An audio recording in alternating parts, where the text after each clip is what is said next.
and welcome back to Storytime with Lindsey. Today we're going to read the true story of a brave sea dog called Herbert.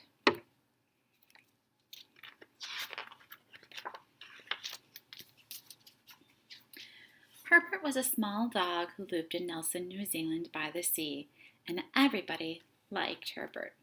But the person who loved him most was Tim. One day, Tim and Herbert went down to the jetty. Tim's father was on board a boat with two friends. They were going to a cottage in the Marlborough Sounds. With a bound, Herbert leaped onto the boat with them. Tim wished he could go too, but he and his mother were traveling to the cottage by road. His dad said the waters in French Pass were treacherous, and there are deadly whirlpools. It is no place for a child. "Well, look out after Herbert, Dad," called Tim. At first the sea was calm and the boat sped along and the coastline easily. Dolphins appeared, tumbling and turning, leaping and diving. Herbert was so excited that he ran from side of the boat to the other side of the boat, wagging his tail and barking. But the fine weather didn't last. Without warning, a strong wind swept down from the hills, sweeping up the waves, and the boat began to pitch and toss. The dolphins disappeared. Dark clouds hid the sun. Rain and waves beat against the boat. All signs of land disappeared.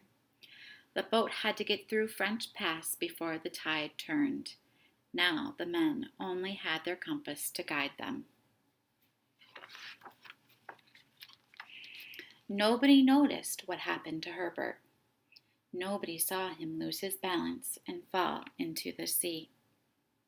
He tried to bark, but nobody heard him. Herbert paddled after the boat, but it was already far away, and the waves were like mountains, and he struggled up one side and down the other with the wind in his face. As night fell, the wind dropped. Herbert was exhausted, but he was still swimming.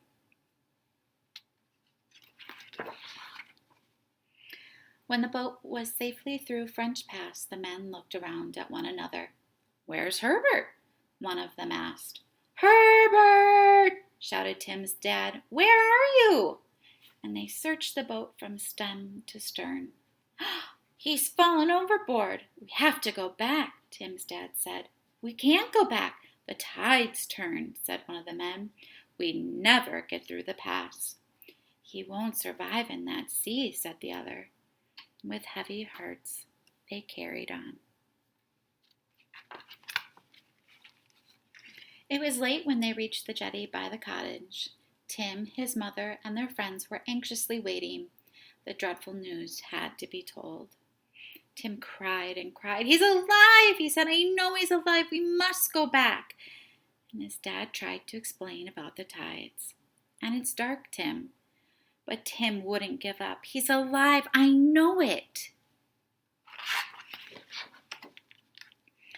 Dad said, "We'll search for him tomorrow, and we'll ask the fisherman who lives at the pass to help us. He knows the area like the back of his hand. Go to sleep now, Tim." But Tim could not sleep. The next morning at first light, Tim and his dad set off with the fisherman in his boat. The storm was over, the sea was cold and empty, and Tim searched with tears in his eyes. He said to his dad, "This will be the worst or the best day of my life."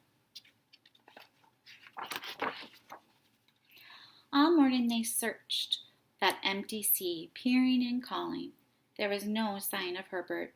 "It's no good," said the fisherman. "We might as well turn back." "No!" cried Tim. "Please keep looking." One more time they took the boat to the outer sounds, and the fisherman strained his eyes. What's that?" he said, reaching for his binoculars.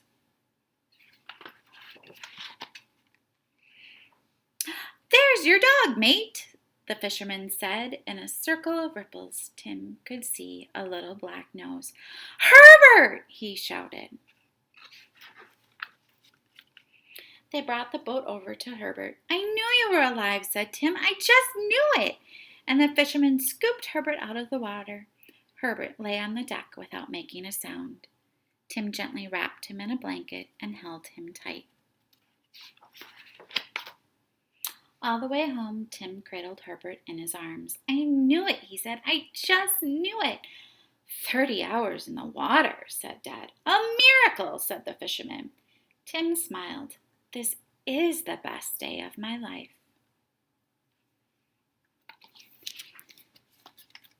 Now is a great time to talk about water safety with your kids. Life jackets are a must around here with all of our lakes. Thanks for joining me for reading the story Herbert.